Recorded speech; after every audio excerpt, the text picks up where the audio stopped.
మోదీ క్యాబినెట్లో రీషఫల్ ఉంటుందా అంటే ఇప్పుడు దాదాపు ఎస్ అనేటువంటి వార్తే మనకు వినిపిస్తుంది. దానికి కారణం ఇంతకుముందు సంప్రదాయాన్ని బట్టి చూస్తే కూడా లాస్ట్ 2 టర్మ్స్లో ప్రధానమంత్రి మోదీ ఇలాగే వర్షాకాల సమావేశాలకు ముందు పునర్వ్యవస్థీకరణ చేయటం అనేటువంటిది ఒక పద్ధతిగా అక్కడ వస్తున్నటువంటి నేపథ్యంలో ఇప్పుడు కూడా ఊహాగానాలు మిన్నంటుతున్నాయి. వాటిలో వాస్తవం కూడా ఉందనే మనం అనుకోవాలి. ఎందువల్ల అంటే already communication has been sent to the people who have been chosen for the respective post అని కూడా మనకు ఇన్ఫర్మేషన్ వస్తున్నటువంటి నేపథ్యంలో మనం ఇప్పుడు మాన్సూన్ కూడా దాదాపు ఇంకొక 2 వారాల్లో ప్రారంభం అవుతున్నటువంటి ఒక వారం టైమే ఉన్నట్టుంది. అంతలోపలనే ఈ యొక్క రీషఫల్ కూడా జరుగుతుందనేటువంటి వార్తలు వింటున్నాం. మరి దీని గురించి ఇప్పుడు మనం చర్చించుకునే ప్రయత్నం చేద్దాం. ఈ రీషఫల్ ఎందుకు చేస్తున్నారో, అలాగే దీని లక్ష్యం ఏంటి, రీషఫల్లో నిజంగా ఏ రాష్ట్రాలకు ఎక్కువ అంటే ప్రాతినిధ్యం లభించబోతోంది, అలాగే ప్రధానమంత్రి ఎటువంటి నిర్ణయాలు తీసుకోబోతున్నారు, వీటిని ఇప్పుడు మనం ఆలోచన చేసే ప్రయత్నం చేద్దాం. ముఖ్యంగా ఇప్పుడు ఉన్నటువంటి నేతృత్వం నేపథ్యం కనుక మనం చూస్తే బీజేపీకి ఇది 3వ టర్మ్, కాన్సిక్యూటివ్ 3rd టర్మ్ అనేటువంటిది నిజంగా చాలా పెద్ద విషయం. అలాగే మనం చూసినట్టయితే ఇక్కడ ఇంటర్నేషనల్ జియోపాలిటిక్స్లో కూడా మోదీ హవా అనేటువంటిది ఎలా ఉందో మనం చూస్తున్నాం. ఇప్పుడు రీసెంట్గా ఉన్నటువంటి టూర్లో కూడా ఇటు ఇండోనేషియా కావచ్చు, అలాగే ఆస్ట్రేలియా కావచ్చు, న్యూజిలాండ్లో కూడా మోదీ యొక్క సంచలనాన్ని మనం గమనిస్తూనే ఉన్నాం. దీనివల్ల భారత్కు ఒక ప్రత్యేకమైనటువంటి ఇమేజ్, అలాగే భారతీయులు ఎక్కడైతే ఇప్పుడు ఈ మధ్యకాలంలో మనం చూసాం ఆస్ట్రేలియాలో కూడా చాలా అన్వాంటెడ్ ఇన్సిడెంట్స్, అంటే for the very first time in some of the places. Australia generally conservative సొసైటీగా ఉంటున్నటువంటి నేపథ్యంలో కూడా ఈ జరుగుతున్నటువంటి పరిణామాలు, అలాగే మారుతున్నటువంటి సమీకరణాల నేపథ్యంలో ఆస్ట్రేలియాలో కూడా మనం కొన్ని సంఘటనలు చూసాం. ఆ బాండీ బీచ్ ఘటన ఇప్పటికి కూడా మనం మర్చిపోలేము. మరి వీటన్నిటి వల్ల ఇమిగ్రేషన్ అనేటువంటి విషయంలో ఆస్ట్రేలియన్స్ కూడా చాలా జాగ్రత్త వహిస్తున్నారు. ముఖ్యంగా భారతీయులు కూడా మెల్బర్న్ అలాగే ఇతర సిటీస్లో చాలా పెద్ద సంఖ్యలో ఉంటున్నటువంటి నేపథ్యంలో అక్కడ కూడా ఒక రకంగా చెప్పాలి అంటే అమెరికా, కెనడాలో ఉన్నటువంటి ఒక విషయ సంస్కృతి అక్కడికి కూడా పాకిందనే మనం చెప్పాలి. నేటివిటీ అనేటువంటి అంశాన్ని డిఫరెంట్గా అర్థం చేసుకోవటం వల్ల అక్కడ ఉన్నటువంటి నేటివ్స్ కూడా ఇప్పుడు ఈ అంశాన్నే పైకి తీసుకుని వస్తున్నారు. ఇది ఎంత దూరం వెళ్ళిందంటే even in South Africa we have seen చాలా అంటే అసలు మనం అన్ఇమాజినబుల్ ఎక్స్టెంట్లో కూడా అక్కడ వైలెన్స్ జరుగుతున్నటువంటి నేపథ్యంలో ఇక్కడ మోడీ గవర్నమెంట్ అనేటువంటిది స్టెబిలిటీని అలాగే హార్మనీని ఎస్టాబ్లిష్ చేయడంలో చాలా వరకు సక్సెస్ అయిందని మనం చెప్పాలి. ఎందువల్లంటే ఇప్పుడు మెల్బోర్న్లో జరిగినటువంటి ఆ సభలో కావచ్చు, అలాగే న్యూజిలాండ్లో జరిగినటువంటి ఆ సభల్లో కావచ్చు, అలాగే అక్కడ తీసుకున్నటువంటి డెసిషన్స్, ఎంఓయూస్ ఇవన్నీ కూడా చూస్తే మళ్ళీ భారతీయులకు ఒక కొత్త ఉత్సాహం, అలాగే ఓవర్సీస్లో ఉన్నటువంటి వాళ్లకు ఒక రకంగా చెప్పాలి అంటే ఇది ఒక లైఫ్ లైన్ లాగా ఇప్పుడు మనం భావించవచ్చు. ఇప్పుడు ఐసీయూ నుంచి నార్మల్సీకి వచ్చినట్టు కొన్ని ప్రాంతాల్లో కూడా ఉంది. మరి ఇలాంటి నేపథ్యంలో back at home Modi government కొన్ని చేంజెస్ చేస్తున్నారు అనేటువంటి వార్తలు ఇప్పుడు స్పష్టమైన రూపాన్ని సంతరించుకుంటూ ఉన్నాయి. మరి రీషఫలింగ్ అంటే దాంట్లో 2 రకాలుగా ఉంది. పునర్వ్యవస్థీకరణ లేకుంటే ప్రక్షాళన, అవుట్ అండ్ అవుట్ ప్రక్షాళన కూడా ఉందా, లేక కేవలం reshuffle in the sense few members will be replaced by the other members. మరి అటువంటి రీషఫలా లేకుంటే కంప్లీట్లీ ఏ న్యూ క్యాబినెట్ మనం చూడబోతున్నాం అనేటువంటి వార్తలు ఇప్పుడు ఉత్సాహాన్ని కలిగిస్తున్నాయి. ఎందువల్ల అంటే ఒకవైపు విపక్షాలు చేసేటువంటి అనేక రకాలైనటువంటి కామెంట్స్ మనం వింటున్నాం. అలాగే దేశంలో కూడా ఇప్పుడు ఎస్ఐఆర్ అనేటువంటిది అంటే స్పెషల్ ఇంటెన్సివ్ రివిజన్ అనేటువంటిది కూడా చాలా రాష్ట్రాల్లో కొనసాగుతోంది. ఇప్పుడు మన తెలంగాణ ప్రాంతంలో కూడా కొనసాగుతున్నటువంటి నేపథ్యంలో అసలు దేశం అనేటువంటిది ఒక విప్లవాత్మకమైనటువంటి దశలో ఉంది. కాబట్టి ఇప్పుడు తీసుకునే నిర్ణయాలు the matter really very much for the fourth coming election also.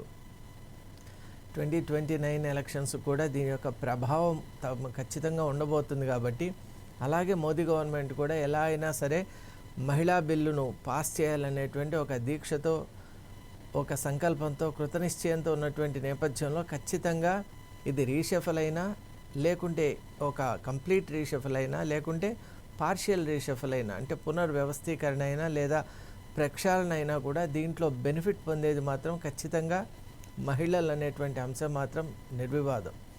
మహిళలకు ప్రాతినిధ్యాన్ని పెంచాలి, అలాగే మహిళల యొక్క విషయంలో ప్రధానమంత్రి మోదీ ఒక ఆదర్శంగా నిలవాలి అనేటువంటి ఒక ఉద్దేశంతో ఉన్నట్టు కూడా మనకు ఇంటర్నల్ ఒక కాన్ఫిడెన్షియల్ సమాచారం ఉన్నటువంటి నేపథ్యంలో ఖచ్చితంగా మహిళలకు తగినటువంటి ప్రాధాన్యత ఇస్తారు అనేటువంటి విషయం అయితే స్పష్టమైంది. మరి మన తెలంగాణకు అలాగే మన ఉభయ తెలుగు రాష్ట్రాలకు సంబంధించి కూడా ఇటు పురంధేశ్వరి గారు కానివ్వండి, అలాగే డికే అరుణ గారు కానివ్వండి, ఒక చక్కటి ప్రాతినిధ్యం లభించబోతోందా అనేటువంటి ప్రశ్నలు కూడా మన అందరి మనసులో ఉన్నటువంటి నేపథ్యంలో వాటికి కూడా ఫేవరబుల్ రిప్లైసే మనకు సెంట్రల్ గవర్నమెంట్ నుంచి రావచ్చు అని కూడా అందరూ కూడా ఆశిస్తూ ఉన్నారు. అలాగే ఇతర రాష్ట్రాల్లో ఉన్నటువంటి మహిళలకు అలాగే యువతకు కూడా చాలా వాళ్ళు ఒక పెద్ద పీట వేసేటువంటి ఆలోచనలు ఉన్నాయని కూడా మనకు తెలుస్తుంది. ఎందువల్ల అంటే ఈ మధ్యకాలంలో మనం చూసాం, రాఘవ చెద్దా కేసు మనం చూసాం. అలాగే మిగతా ఎవరైతే యూత్ ఉన్నారో వాళ్ళ విషయంలో కూడా సెంట్రల్ గవర్నమెంట్ కొన్ని మంచి నిర్ణయాలు, అంటే ముఖ్యంగా ఈ యొక్క మోదీ క్యాబినెట్ మంచి నిర్ణయాలు తీసుకొని యువతను కూడా ప్రమోట్ చేసేటువంటి ఒక విధానంలో వెళ్తుంది అని కూడా మనకు తెలుస్తుంది.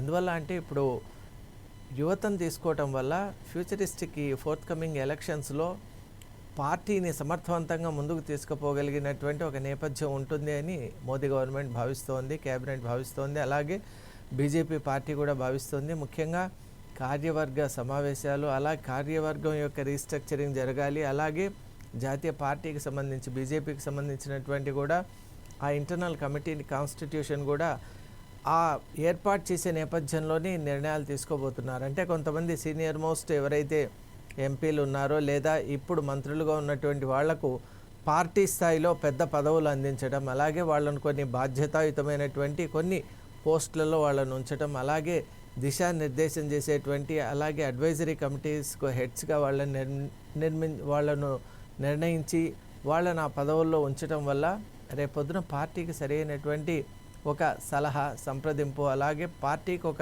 చక్కటి డైరెక్షన్ అనేది ఉంటుందని కూడా పార్టీ భావిస్తోంది. అలాగే మనం ఇంకో విషయాన్ని కూడా మర్చిపోరాదు, 2024 ఎలక్షన్స్లో మిత్రపక్షాలు ఏవైతే ఉన్నాయో వాటి విషయంలో కూడా బీజేపీ కొంత సానుకూలంగానే ఉంది. ఎందువల్ల అంటే ఇప్పుడు 5 రాష్ట్రాల్లో మొన్న గెలిచినటువంటి 5 రాష్ట్రాలే కాకుండా అలాగే ఇప్పుడు నెక్స్ట్ ఇయర్ కూడా మళ్ళీ 5 రాష్ట్రాల్లో ఎలక్షన్స్ జరగబోతున్నాయి.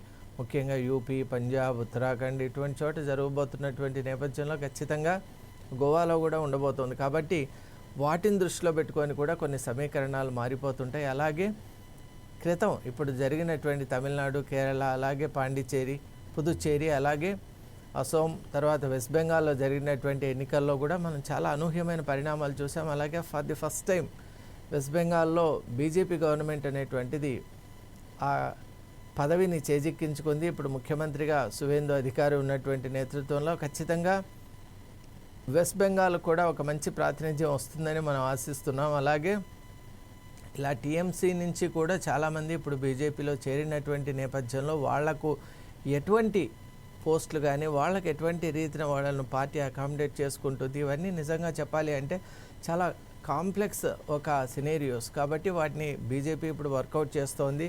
పార్టీలో ఎవరికి కూడా అసంతృప్తి లేకుండా తగిన విధంగా ప్రతి ఒక్కరికి కూడా ప్రాతినిధ్యం. ఈ యొక్క రీషఫిల్లో ఉన్నటువంటి ఒక మర్మం ఏంటి అంటే ఇప్పుడు ఉన్నటువంటి మనకు ఇక్కడ ఉభయ తెలుగు రాష్ట్రాల్లో చూసినట్టయితే మనకు ముఖ్యంగా ఆంధ్రప్రదేశ్లో కూటమి ప్రభుత్వం ఉంది. ఇటు తెలుగుదేశం పార్టీ అలాగే జనసేనతో పొత్తుతో ఉన్నటువంటి బీజేపీ ఖచ్చితంగా జనసేనకు అలాగే టీడీపీకి ఫేవరబుల్గా ఒక వండర్ఫుల్ డెసిషన్ తీసుకోబోతుంది అనేటువంటిది కూడా already it is in the air. మరి ఇలాగే మనం మిగతా రాష్ట్రాల్లో కానివ్వండి, అలాగే మనం చూసినట్టయితే ఫ్యూచరిస్టిక్గా వెళ్తోంది బీజేపీ అనేటువంటి విషయంలో ఏమాత్రం సందేహం లేదు. 2029 ఎలక్షన్స్ అంటే they are just around the corner.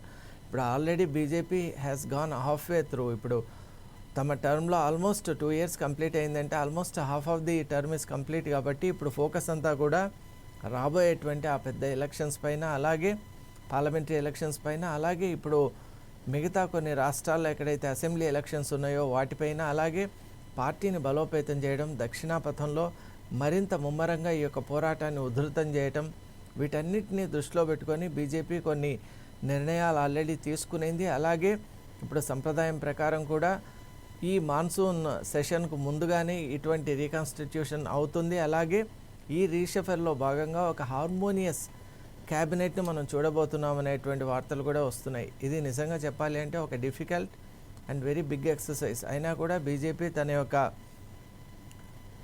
Stalwart నేతలు ఎవరైతే ఉన్నారో వాళ్ళందరూ కూడా ఒక ఈ సమావేశంలో చక్కగా ఈ ఈక్వేషన్స్ అన్నిటిని కూడా చూస్తున్నారు. అలాగే బీజేపీకి ప్రాతినిధ్యాన్ని పెంచి అలాగే బీజేపీ యొక్క ఒరవడిని కొనసాగించే విధానంలో ఇప్పుడు తీసుకోబోయేటువంటి ఈ మంత్రులకు పదవులు కానివ్వండి, అలాగే ముఖ్యంగా పదవులు ఇవ్వటం మాత్రమే కాదండి, పోర్ట్ఫోలియోస్ కూడా దే మ్యాటర్ ఏ లాట్. ఇప్పుడు ఒక వ్యక్తిని మినిస్టర్ చేయడమే కాకుండా right portfolio should be accorded to him, అది చాలా ఇంపార్టెంట్. కాబట్టి ఏ వ్యక్తి దేనికి కరెక్ట్గా ఫిట్ అవుతారనేటువంటి విషయాన్ని కూడా చూస్తోంది. అలాగే ప్రాంతీయత, అలాగే ముఖ్యంగా వాళ్ళకు ఉన్నటువంటి ఎక్స్పర్టైజ్.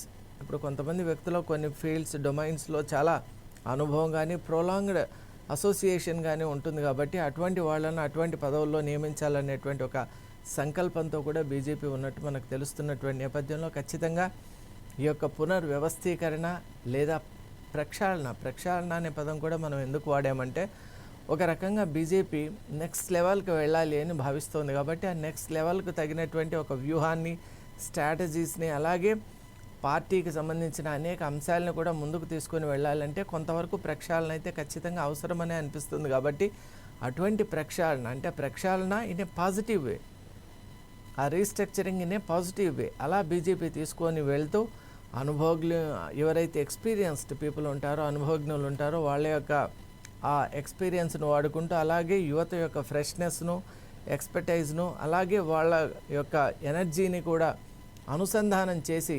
దీర్ఘకాలికమైనటువంటి ప్రయోజనాలతో ముందుకు వెళ్ళేటువంటి ఆలోచనలతో బీజేపీ ఉన్నట్టు మనకు చాలా స్పష్టంగా కనిపిస్తుంది. కాబట్టి let us wait and watch for the new reshuffle. Thank you.